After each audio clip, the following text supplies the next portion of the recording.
right, good evening, everyone. We're gonna just wait a minute while people start filtering in. It looks like they're slowly coming. So we're just gonna give everyone another minute or so before we get started.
All right, guys, we're gonna go ahead and get started. I'm sure people will keep filtering in, so feel free to ask any questions that you need in the chat. As Aviva mentioned, make sure that you are on the all panelists and attendees, so you're asking your question to everybody so everyone can see, because we also have Joshua in the chat too to help answer questions as we go through this presentation. So for those of you joining us this evening, we're here to talk about Corvid by Wix, which if you've heard of Corvid before or you haven't, that's totally okay. We're here to introduce you to everything that Corvid can do for your agency to help your clients grow their websites even more and make them even more complex. And especially as the world is changing and everyone's coming online, it's going to be super powerful in helping grow your business and helping your clients grow theirs as well. Corvid is completely JavaScript based, which is really awesome because if you've already learned JavaScript, then you don't have to learn anything new, which means you can spend more time billing clients and building these applications out and less time learning a new language while getting a lot of power behind your Wix site. So Corvid makes it easier to add more dynamic components to your UI. It enables you to add backend code so you can add even more complex functionality. It opens up a database for you and exposes NPM modules on the Node.js server. We're going to talk more in the following webinars about the Node.js and using NPM and Wix data as well. So webinar number 2, we're going to be talking a lot about Wix data. So if you're really interested in that, please come back for that one. And webinar number 3, we'll be talking about NPM and integrations with Corvid. So please come back for webinar number 3 too if that's really interesting for you. Today, we just want to introduce you to Corvid, show you how easy it is to get started with it, and find opportunities for your business to find new clients or help your existing clients as well. With that, I'm going to introduce myself. My name, I love Google Slides. Cool. There we go. My name is Meredith Hassett. I am a front-end developer by trade. I studied computer science at college and then went on to build applications mostly in the front-end space because I am a visual learner. I like being able to see what I do as I do it and being able to like manipulate the code and actually see what that does on the spot. But that doesn't mean I don't like working with data or like really complex functionality. I do love using integrations as well. So one of the things I'm working on this week is actually writing a blog about how you can use Twilio with Corvid and Wix, because as we're learning in this time while everything's moving online, one of the most effective marketing campaigns for people is SMS messaging as a term, a way to do your marketing. So I want to show you guys how easy that is to do as well. So if any of your clients are asking for it, we'll be able to help you get started with that really easily. I am a developer advocate for Corvid. So if you are interested in finding out more of the fun things you can do with Corvid and checking out some blogs about it, I will tweet them out at my Twitter handle that you see here, or you can find me on LinkedIn. And I do have a counterpart who's in the chat and will be handling sessions 2 and 3 of this webinar series. His name is Joshua, and he is here to introduce himself as well.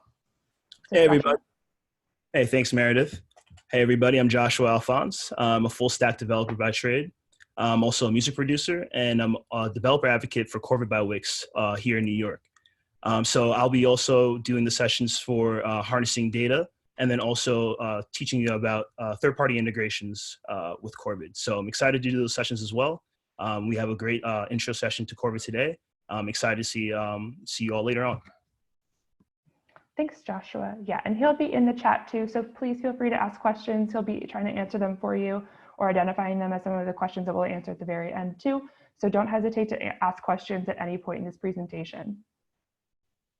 I just want to give us a little roadmap because some of us might just be joining now or watching this a little bit later or get distracted because it's fun being at home all the time right now.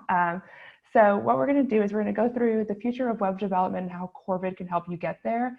How do you get started with absolutely zero setup? So no more setting up your environment, signing up for 16 different accounts to get ready to develop, just one account. Then we're going to do a live coding example. So we'll show you how easy it is to actually add some functionality to your UI. We'll then dive deeply into a full stack application that we've already built. So we built this application for conferences back when we used to be able to go to those in-person things. You remember those. And we're going to dive into a bunch of the functionality available there. We're then going to come back and look at some examples of Corvid in the wild. So what are some of the people out there already doing with the power of Corvid behind their sites? And then talk about some of your opportunities to garner leads in the marketplace. And then we'll come back for questions. So please, again, feel free to ask questions throughout it. We'll take note of those, and we're going to answer some of those at the very end too. Great. So if you don't already know that there are over 180 million websites built on Wix. So there's a huge client base for agencies and developers to help grow businesses on Wix, especially as things are moving online. We've seen a huge transition because of a lot of the shutdown and work from home that people have to build their businesses completely online. And Wix is enabling that, and Corvid is enabling it to be even more complicated because these people are moving their entire businesses from storefronts to digital. And that is a really complex experience. And so Corvid enables you to handle that complex translation from in-store to online business. And we have agencies that are already doing this. For example, Scott from Infused Designs has been using Corvid for the last 3 years, and he's gotten over 20 inquiries a day. With Corvid, he hasn't had to turn down any of those jobs because nothing is too complex or too incompatible with Wix, with the add-on of Corvid and everything that it opens up for you. So that really creates a lot of opportunity for your agencies to help your clients even more and help them come online into a more complex business model even faster. So you can have less of a headache in code maintenance for you as a developers with a higher happiness for your client. So I kind of hinted at this, but one of the main things that we're trying to do with Corvid is help you speed up your dev velocity. We want to remove your headaches that you have as a developer with environment setup, maintenance schedules, deployment schedules. I know, like, I personally have been on deployment calls at midnight that you start the deployment, something goes wrong, you got to roll back, and then you're on that call for 4+ hours and maybe nothing's released. Or you have to do your code freeze and your content freeze at least a week beforehand, which means that your content is stale on your site for at least a week, which we know is just not a valid use case in these day and ages. And so what we want to do is help you minimize all of those headaches, minimize your code maintenance, and have a singular developer environment, which makes it so much easier and so much faster to actually deliver to your clients. So when we talk about accelerated development, there are some key things that we're trying to help you accomplish here. We want to give you absolutely zero setup, so you don't have to spin up your own environments, you don't have to do your own hosting. We're going to help you be completely serverless, so everything's on the Wix cloud and nice and secure, so you don't have to worry about authentication and setting up that secure environment. It's completely running on top of a Node.js server, so again, you don't have to worry about any setup costs, and you're getting to also use all of those tools that you may be already familiar with. So we're going to dive even deeper into that when we talk about using NPM modules in the third webinar, but it's going to be really powerful for helping you bring those tools along with you that you're maybe already used to using in your Node.js developer environments. and it's going to be production ready. So there's going to be no transition from a QA server to a production server. We're going to handle all that for you and help you get to deployment even faster. So your client sites are going out the door even faster too. And the way we're going to help you accomplish this is by, how many people have actually already used the Wix editor before? Because we're going to talk a little bit about like the visual editor and how it's going to be able to enhance by this. So I'm seeing a few of you guys already have. Awesome. Yeah, so if you're familiar with that visual editor, you're used to that drag and drop interface where you can take different components and add them on the screen. And when you enable Corvid in dev mode, then you're going to be able to actually add more complexity to those sites. So maybe you need a new on-click function that isn't fitting one of those out-of-the-box options that comes with the editor, or you want to be able to do some more dynamic pages. Then by enabling Corvid, you can have dynamic data-driven pages that is coming from your database. You can have more complex functionality on your UI. And when you have that complex functionality, a lot of it is coming actually from the storage layer that's opened up for you. So we're going to enable you to access it with the Wix data platform, which is going to be a MongoDB. This is going to give you access to APIs to do all of the standard functionality you may need to do with your database. So you need to pull some aggregates, run some queries, have some data hooks, a bunch of different functionality that we're going to dive even deeper into on the next section. So I don't want to spend too much time talking about that. But that data is able then to power your UI.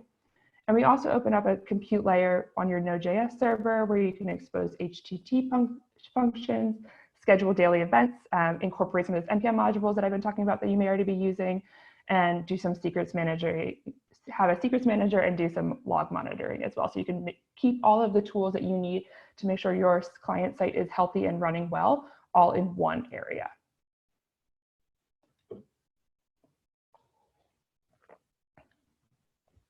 I need to hide the chat because you guys are really chatty and I love it, but it's distracting me. Cool. So how do we help you actually do all of this? Because it's all talk until I actually show you what you can do. So we've got a built-in cloud IDE. So it's a singular environment where you can actually have your code up in the cloud, no more worry about code maintenance and having to set up that environment and bringing all your tools into that environment. Again, it's running on top of a Node.js server where you can incorporate those NPM packages that you may already be using. We can expose some HTTP functions, which we'll look at a little bit today too. And one of the big bread and butter things that we're going to want to talk about is the front-end APIs that open up for us. So this way we have special Wix APIs that enable us to actually manipulate the front end so we don't break the code. Because if you've used the editor before, you know they're kind of like locked down a little bit. And the reason we do that is so we don't actually break your UI in any way, shape, or form. So you've got awesome front-end APIs to help you add more power to those UI components. Again, we've got external database collections, so you can have a data-driven design, advanced access to your marketing tools and integration opportunities, and these dynamic data-driven pages. So instead of having to build a page for every single item you may have in your list, so like if you have a store, instead of having to build a page for every single item in that store, we can use the database and dynamic pages to actually create data-driven pages where you design it one time, use Corvid to incorporate any logic you may need to show hide depending on the item, and reduce your number of pages down from maybe like 100 items to one page with all of your logic on it. So with that, I'm about to dive in, but does anyone have any questions before we dive into the editor?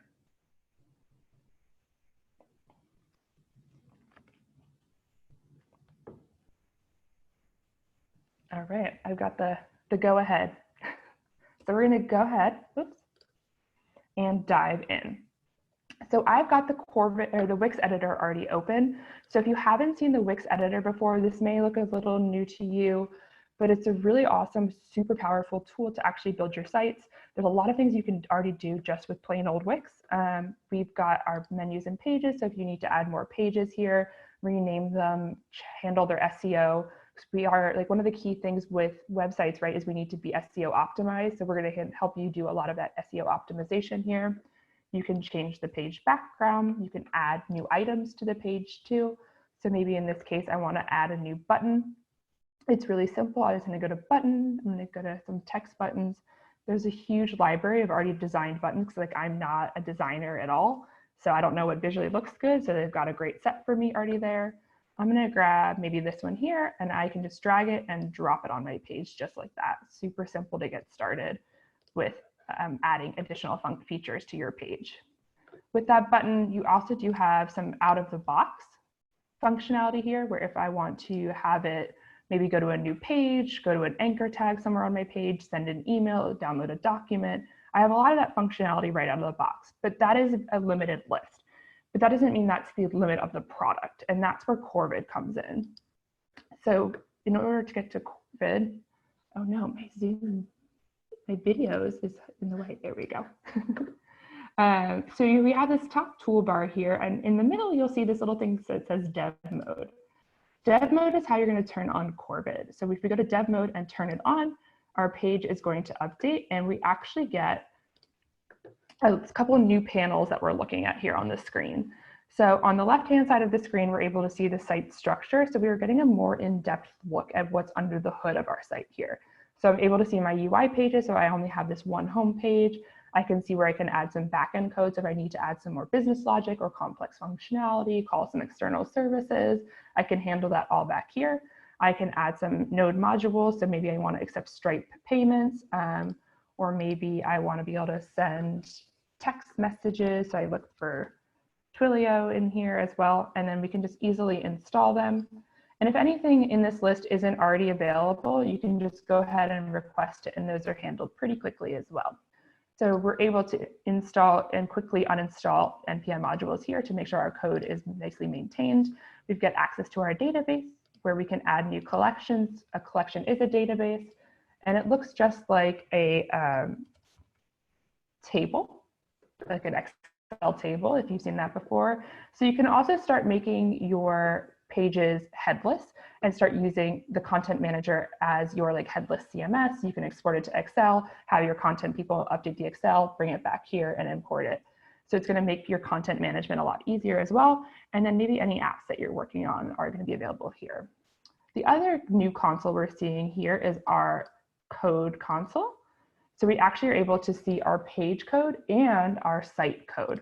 So that's a key distinction here, because you may have some code that you need to run on every page on your UI, such as when we look at the page structure, if I minimize this for a second, we can see there's a page, there's a header, and there's also a footer automatically on the page. So the header and the footer by default are going to show up on every single page that you have on your Wix site. So in that case, you might need some site level code for anything that you are manipulating within the header or the footer. So maybe you have like a contact box down here and you want to make sure that you have that on every single page and the ability to email you from every single page. Your code would go on the site level. For something that just needs to be contained functionality wise in the page, you can use the page level code. So in that case, our button maybe is something that we just need page level code for. So our button, when we click on it, we're actually able to see this new properties pane as well. So if I click away, you'll notice it changes. So now we have page 1, and this is button 2. But that name isn't really that helpful for us. So one of the key things we want to remember when we're developing these sites is we want to make sure these items are named so we can actually remember them. And I'll show you why that's important in a second. So maybe I want to rename this to Hi Button just so I can actually remember it as instead of it being button 2 or box 3. So it's always important to update those IDs. The other thing you'll notice in this properties pane is there's a bunch of events. So I can now add these custom events to that button. So maybe I want to update the onClick function because that list of functions wasn't good enough for me and I want to actually do something different. So if I click the plus button here, I'm going to get a function name. I can change it or take it as is. I'm just going to accept that because I'm a lazy developer and I don't feel like renaming things right now. And I'm going to actually just get a code stub right here already in my editor. So I don't even have to write the function declaration. I can just actually start coding the logic. So maybe in this case, I want to update my title up here to say hi, actually. So as you can see, I've already renamed that to title text because again, I want it to be easy to find and understand. So I'm going to start using something called the $W selector. And this is our API to access our UI components on our page. So as you can see, it's going to start auto-completing for me with all of the objects already on the page. And this is why those naming conventions are going to be really important because what the heck is image 1? What's that pointing to? That's not helpful for you as a developer to be efficient and actually getting to updating the right item. So we want to make sure we're using descriptive names here because it's going to make our lives a lot easier to actually find what we're looking for. So I have a bunch of text fields. I'm looking for title text. Easy. The other thing it knows is because Wix has built these APIs to work really beautifully with the components on the screen, it's also going to be able to autocomplete with the different properties I can set or get for these elements, as well as any functions I can perform on these as well. So in this case, I just want to update maybe the value of the text, and we'll say, hi there. And now how do I actually go into testing this code? It's really easy to get to your QA environment. We have autosave on, so our page is already saved. I can click on preview. And when I click on preview, I am able to actually try out the functionality of that button. So I'm going to click say hello. And I just clicked it and the text updated. Really, really simple to actually just add dynamic functionality anywhere on your page.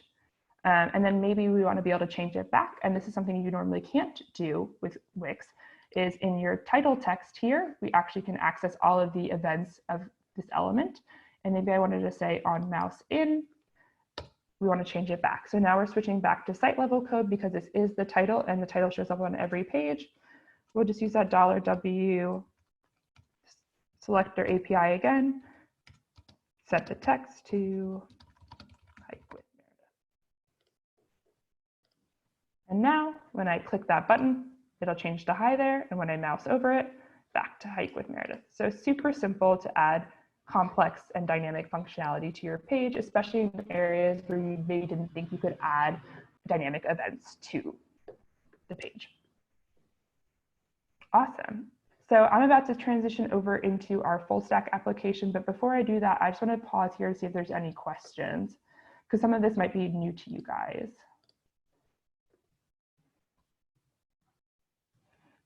So are there any questions about getting started with Corvid?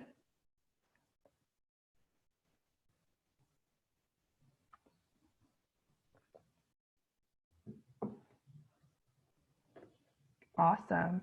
Yeah, exactly, Joshua. Clean, concise code that's nicely contained as well. Makes it a lot easier for code maintenance too, because the code isn't all over the place. It's really contained nicely to like the pages or the sites where it belongs. Awesome. So we're going to dive into a full stack application here, just so you can see how even more complex the sites can be. And in case you didn't notice, yes, I live in California and San Francisco. So these are all beautiful places nearby that I'm dreaming of going to right now. All right. As long as going. Sorry, I have to get the Zoom bar out of the way here. So we're going to look at an example that we use at a bunch of different events to showcase a lot of the really cool functionality that Corvid enables you.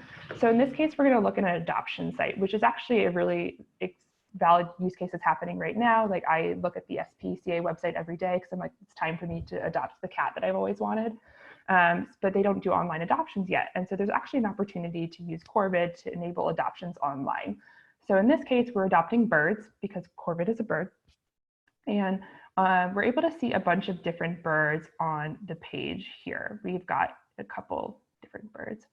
And one of the things that I want to point out right away is that these, as you noticed in the last example, I had a repeater there, where in this example, if I wanted to update the content here, I would have to like manually go and change this.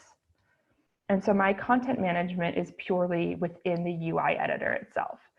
With Corvid, we're able to actually change that content management from on the page itself to the database.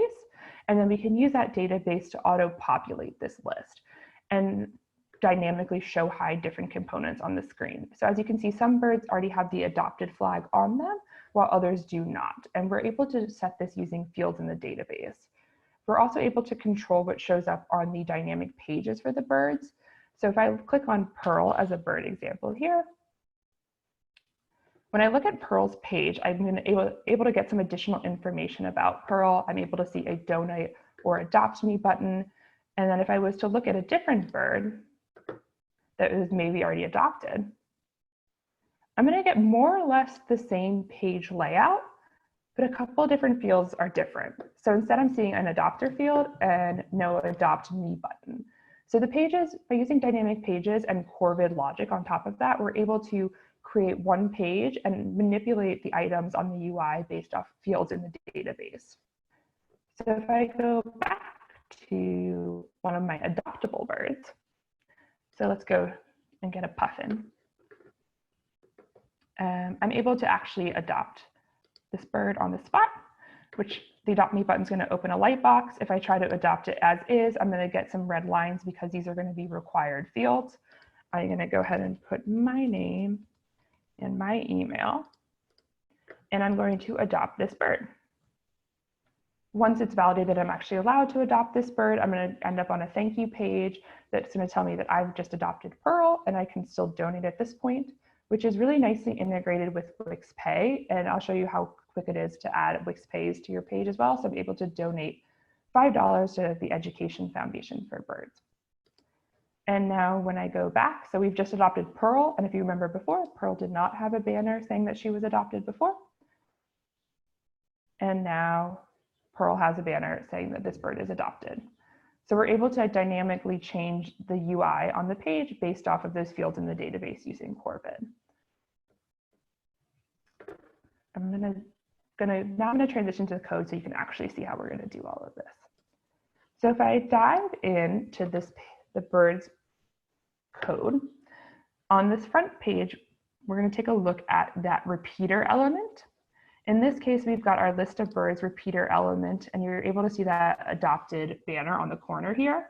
It's hidden by default. So if I select that, you can see it's hidden on load. And the way we're going to decide if we're actually going to hide this is we're going to use the selector. And for a repeater, you have a function called onItemReady. So as items are ready to be displayed in the repeater, we're able to actually iterate through each item. So we're going to go from $W to $item, where $item is a singular instance of $W in your array. So when we want to actually be able to access those dynamic elements in our array, we use the $item to be able to actually access the adopted stamp. So that's that vector art is adopted stamp. So $item allows us to select just one box instead of every item in the repeater, just the one element in the repeater that we're looking at currently. And based off of if the adopter flag is set in that data item, we're going to either show or leave it hidden.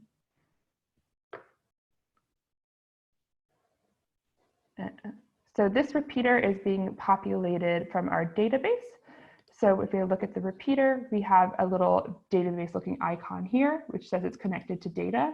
So we're going to dive even more into this during the next session, but you're able to really quickly bind different data fields from your database to your repeater, so they automatically fill in. So when we look at our database of birds, this is actually how we're going to do our content management of what's available in the repeater. So as birds get adopted, we're going to see the adopter filled out. I'm in the sandbox, which is basically like the QA version of your database. We also can switch over to the live version. So maybe you have some junk data in there that you don't want over in the live. We're able to actually see the production level data in the live version of the database, and we can also grab download. So as I mentioned, you can export it to a CSV and have your content person maybe manage it outside of this space as well. So that data is going to help us drive the elements in the adopter. It's also going to help us drive our dynamic pages. So as you may have noticed, there's about 10 birds or so in our database, and we don't see 10 pages here on our site structure. We see a bird's dynamic page and bird's name, where in this case, we're going to have the bird's page and use the name as the unique identifier for that bird. So we're able to actually figure out which page we want to, or which content we want to load on that page. So if I look at the dynamic birds page, we're able to see a templated page here. We've got a couple sections that are hidden by default. So we have our adopter section, which is collapsed on load, and our adopt me button, which is hidden on load. So we are going to decide whether or not we're going to show hide these different sections on the page based off of information from the data item that is bound to this page. And so what that looks like is if we go to our code and we look at our dynamic data set for the page, we are going to grab the current item. So that's the current bird that we're looking at. And you can see how it's kind of mocked up in the UI here, where there's Cindy, or I can switch this to a different bird as well. And so that's kind of what the context is of the get current item. And that's going to be plopped into our bird constant based off of different fields in our bird constant. So adopter, if the adopter is set, then we want to expand the adopter section. If otherwise, we want to show the adopt me button so that we know this bird is adoptable, and enable a lightbox click. So that's how we get that adopt lightbox that I got to fill out my information. If we click on the adopt me button, we're going to use a new API that we haven't seen here yet before called Wix window. So Wix exposes a bunch of other APIs beyond just the element selector ones for the UI to enable you to get access to different portions of your site, manipulate the data, access Wix Pay, and a bunch of other things as well. We'll see some more a little bit later on. In this case, Wix window enables us to open a lightbox. So we can use Wix window to open our lightbox, and we're going to open the adopt lightbox and pass in the context of bird. So this enables us to really easily pass information from this page that we're currently looking at to the lightbox that we're about to open. So the lightbox can use that information to make any manipulations to the data that it may need to. So if we look at the adopt lightbox is going to grab, again, use that Wix window API to grab the context passed from the window, the previous window, to the current lightbox window. And then we can use that bird information to maybe make some more specific details on this page. Or in this case, if someone decides they want to try to adopt this bird, we can then use it to update the database and adopt the bird.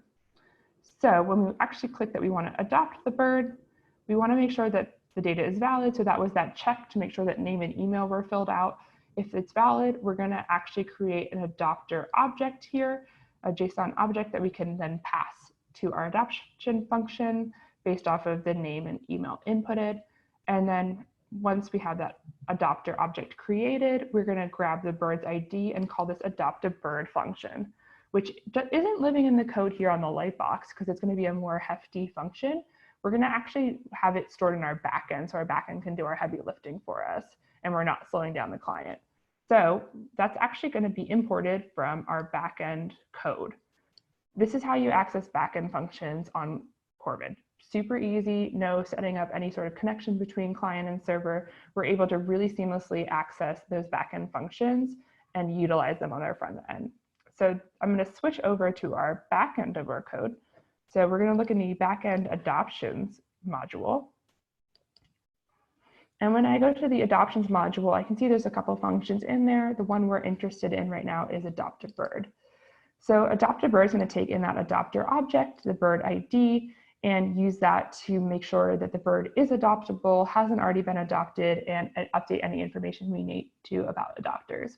So we're going to use another new Wix API here called Wix Data, and that's how we access our database. So with Wix Data, we can query our database to see if any of the birds already have an adopter. And if they already have an adopter, then we don't want to let them be adopted. So we're just going to throw an error instead. Otherwise, if they don't already have an adopter, then we're going to actually insert the bird and the adopter too. So in this case, we want to collect everyone who has adopted a bird. So we have our list of adopters. So we're going to query the adopters table and just make sure if there isn't already an adopter in the database that of the current person adopting the bird, then we want to use the Wix data insert for that adopter. Coming back to the bird, we want to then also update the adoption date, which is going to be today. And then we're going to use update in this case because this bird already exists. And as we saw in the database, the adoption date and the adopter name is stored on the bird. So we don't want to create a new entry in the database. We just want to update it. So we're going to use the update function to update that bird with the new the new field values. Again, we're going to dive in deeper into Wix data in the next session. So this is just a brief overview of that portion of that. But please, if you have any questions now, feel free to ask. But if you want to learn more, definitely come back for webinar number 2. Another thing that you may notice here is that we have some constants that we're pulling in from a content function. So if I look at the content module, we have a bunch of constant content, and this is going to be handy for if like you have messages that need to show up in a couple of different places. Like how many times have you tried to update something and you didn't realize that there were like 3 other instances of it somewhere else because like you were feeling a little tired when you wrote that code and you like hard coded the message in instead. We've all been there, we've all done it, it's fine. But what we want to do here is we want to make some constants on the back end, so that way every time that we're displaying a message to our end users, we're actually displaying the same message over and over again, and we have minimal code maintenance on our sides. Something else you might notice in here is we have a get anniversary email, which is going to show us that we can also do job functions.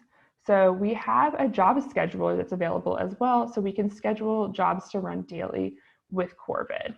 So in this case, we have a job that we want to run every day at 9 o'clock, and this is going to be our send anniversary emails function. So again, this function is going to live in the adoptions send emails function. So I'm going to go back over to the adoption module. And in the adoption module, every day that job at 9 a.m. is going to go call send anniversary emails. What send anniversary emails is going to do is it's going to find all of the birds that are already adopted. So if a bird is, we're going to query the database, see if it already has an adopter available. If their adopter box is filled in, we're going to iterate through those birds and determine if it's their anniversary of adoption. So is today 1 year, 2 years, 3 years after their adoption date in the database? If it is their adoption anniversary, we are going to send an anniversary email, which we're going to pull from our SendGrid backend. So in this case, we're using SendGrid NPM module to send our emails for us. And this, we're going to dive a lot more into utilizing NPM modules on webinar number 3. So if you want to learn more about that, definitely come back for that one too. So SendGrid is going to handle all of the email sending for us. Another cool thing that you may be noticing here on the sidebar is HTTP functions. This is a great way to, if you have functionality that you need to expose from your site that another site. So maybe in this case, we want these birds to be adopted on another site. So maybe we want to put these birds up on Pet Finder, for example.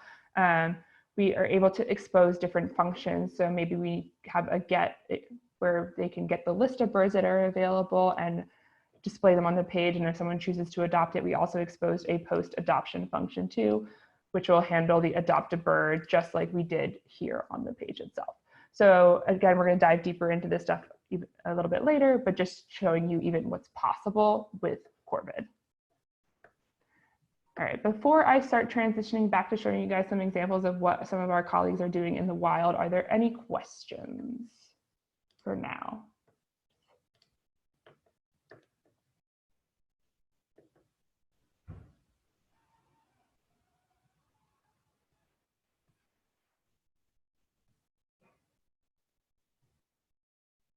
All right, cool.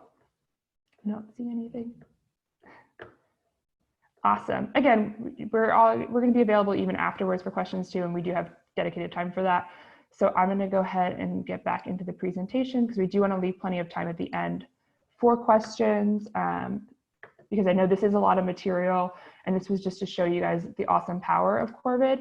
And we definitely want to take some more time to dive into some of those even deeper topics to show you how amazingly powerful your sites can be in some of those later sessions. And if you guys love this stuff, we would even love to come back for more. So let's take a look at what's going on with Corvid in the wild. So we have a couple of different examples that I just want to briefly talk about of people who are already using Corvid on their sites. So as we know, everyone's kind of having to move their business online. And there's some companies that have already done this really awesomely and successfully, such as iSymmetry, where iSymmetry is a surfboard e-commerce site that using Corvid, mainly like the on-click events here, to be able to dynamically update the visual that you're seeing on screen for the board that you're trying to customize, and then also updating the total if the customizations cost any additional. Another example is in the financial space, where we have a credit union that's actually using Corvid to build out a really robust chatbot using Dialogflow on top of Corvid. So that's one of those NPM modules and integrations that you can build out like a really robust data set on Dialogflow and utilize it on Corvid to help your end users make really seamless transactions, learn more about like opening accounts, getting loans, and all that information that they may need to be able to get and don't want to have to search through your entire site. And one of our favorite ones over in the Corvid space is Tulu, which is a mobile application, backend, and website entirely built on top of Corvid, where a lot of us live in apartment buildings who live in big cities, and we may not have everything available to us. So like in my apartment, we have an iron, but we don't have an ironing board. And we only have 4 chairs, but a huge table. And so we may want to be able to rent some of those other things and not have to purchase them. So with Tulu, you can actually go and rent some of those items from a universal storage room in your apartment building. So maybe you want to rent a vacuum cleaner, it'll bring up a QR code that we can scan at this machine. The machine will then register that we have rented that item and tell us to go pick it up. We can then use that app again to go back to the machine and return the item to. And all of this is built using Corvid. They've exposed some functions on their backend using HTTP functions. They've got that web app as well, entirely built on Corvid, and a website also that you can visit as well. And if you're still not convinced that this is going to be a right move for you and your agency, in the last 7 days alone, we've gotten over 1,000 users requesting software development help in the Wix Marketplace. There is a huge demand from the clients out there to get help building more complex sites, adding more functionality to their site, and just really kind of leveling up. So there's a lot of opportunity for you guys as developers to start bringing more leads into your agency and help grow your book of business even more. And as you saw, it's JavaScript. It's the same tools that you've already been building. So you're not adding more headaches to your plate. You're going to be using a lot of tools that you're already familiar with. So you can grow that book of business, help your clients even more without adding more to your plate and making your head spin even more. Because we know how crazy the world can be right now. So with that, we want to just take some time, we want to just do a quick recap of everything that we've covered. Because if you maybe were late and curious what you missed, when you go back in the recording, this is what you can look for. We spent a few minutes talking about the future of web development and how Corvid is helping Wix get there. We then looked at the zero setup environment where we have our sites completely serverless running on a Node.js server in the cloud that Wix is securing for us, which enables us to bring a lot of our favorite tools like our NPM modules, access to MongoDB, expose some HTTP functions. We then spent a few minutes looking at a live code example showing how easy it is to add on-click functions to buttons or even text. We then dove really deeply into an example of a full stack application and all the things you can do with Corvid. We had a really brief intro to what's going on in the wild and talked about the amazing amount of opportunities that are currently in the marketplace, where people are asking for all different sorts of help with their web development. And with that, I want to open it up to Q&A. Again, if you didn't get time, if you're looking at this presentation afterwards and want to ask any questions, Joshua and I's socials are there too. So feel free to reach out if you're looking at the recording. But anyone on the call who has a question, we can now take those as well. If I can figure out how to open up my chat again.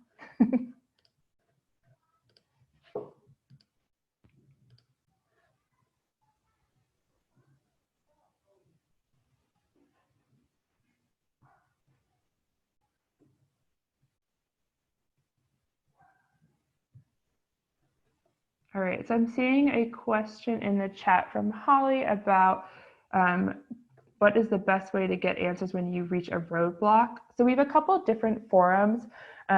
Joshua and I have been really trying to build up the external base of experts as well.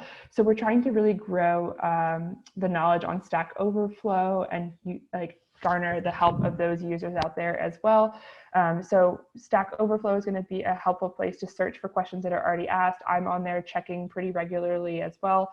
And then if you have a really specific question The forum is probably going to be the best place to go. I know the partner marketing team has an amazing group of experts in there answering questions as well. So there's a lot of people who are regularly monitoring the Wix forum and Stack Overflow.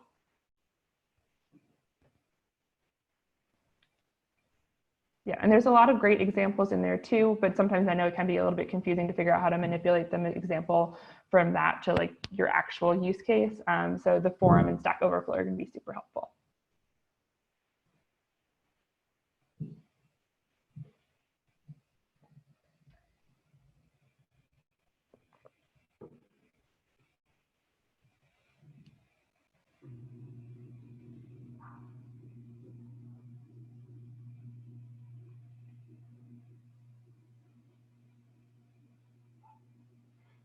Yeah, so as Joshua mentioned, the API reference has a lot of great code snippets that you can use, and you can always reach out to your fellow developers and ask for support and how to manipulate that from what you're actually trying to do.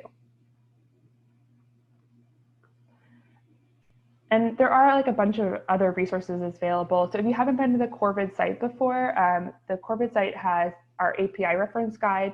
So if you want that really technical, in-depth, what are these APIs, what can I do with them, that guide is available there. We also have examples.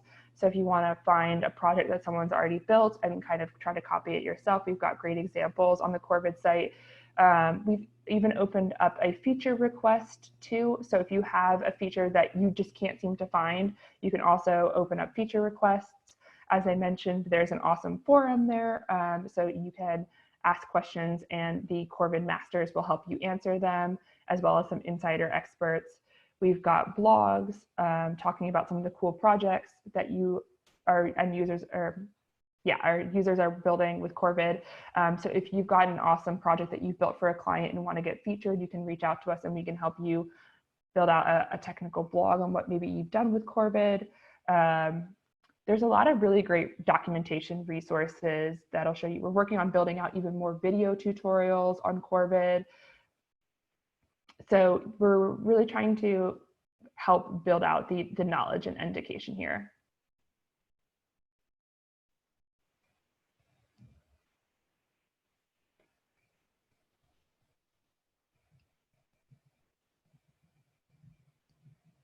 Yeah, we're working on creating a lot of learning materials. So we're trying to partner with different learning platforms too. So feel free to stay connected with Joshua and I to learn about different learning opportunities as they become available on different platforms like Coursera. I also see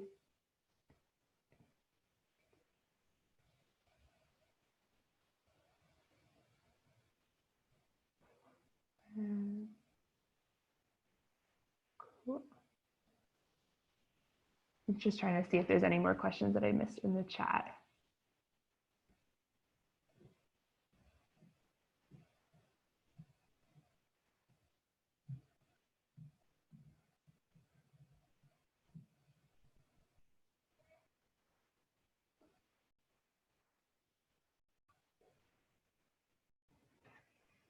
Best suggested crash course for JavaScript.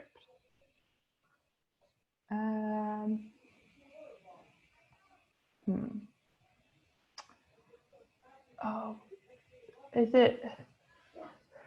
I'm trying to think. I think it may be Code Academy. I think is a really good one. It's really, I'm blanking on the name, but there's a really awesome developer, like a crash course on JavaScript where they actually have the IDE built in as you're doing the course. And so instead of having to like set up, because one of the biggest, I think, blockers to actually getting started is having to do the environment setup yourself, because it can be really intimidating, especially if you're on a PC and you have to set up all your environment variables. So I'm blanking. I want to say it's Code Academy that I really enjoy. Joshua also recommended Udemy. Udemy has a lot of really great courses as well.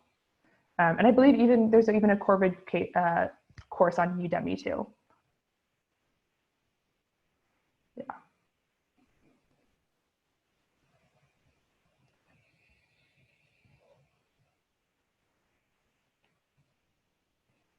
Awesome. Yeah. So Aviva mentioned that she'll be sharing the Udemy course too. So if you want to take a deeper dive into this at your own pace, because this was a lot of material that we went through super fast, definitely check that out.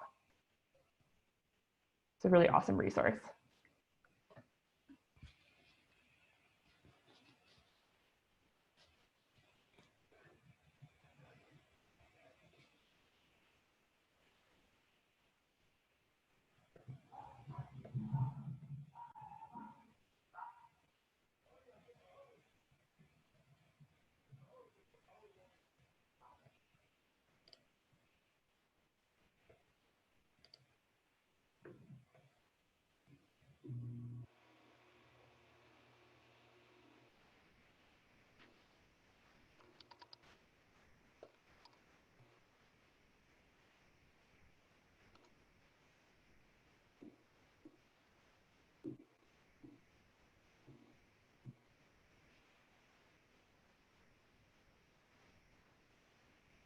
Yeah, I mean, if you are looking at opportunities to really skill up on what you want to do with Corvid, the marketplace is going to be a great place to get started because no one's going to be asking for like this much of, or you can actually filter through the requests. And if you're not ready to take on this much complexity, or wow, complexity as I just showed on the adoptive bird demo, then you can find tasks that are maybe a little bit smaller in there as well. So definitely check out the marketplace. There's going to be a bunch of leads to help you guys get new clients. And based off, again, where you're comfortable at skill level, you're able to kind of figure out what of those opportunities match your available skill set. All right. Some additional resources I did just want to touch on real quickly are our social, oopsies, Google Slides and I are best friends. And you can find us on Reddit as well. So if you want to have any further discussions about Corvid, want to see what the latest blogs are, what the coolest new things are, definitely check out our subreddit. As I mentioned, we are on Stack Overflow as well. And we have not only our awesome Corvid masters community there, but the whole outside world helping us too. So we're trying to make sure that those questions get answered really timely on Stack Overflow. And you can find us with the Corvid tag.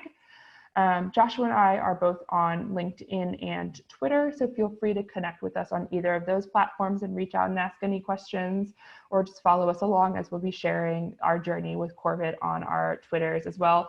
Or if you want to see like cat pictures, you can follow me on Twitter too.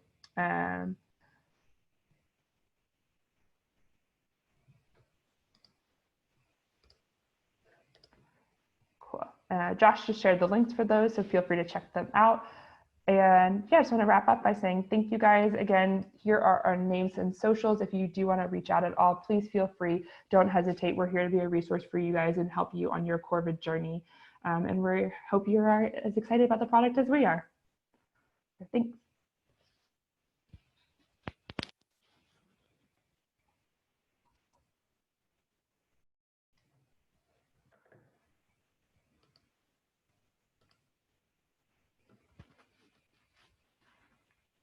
Have a great night, everybody.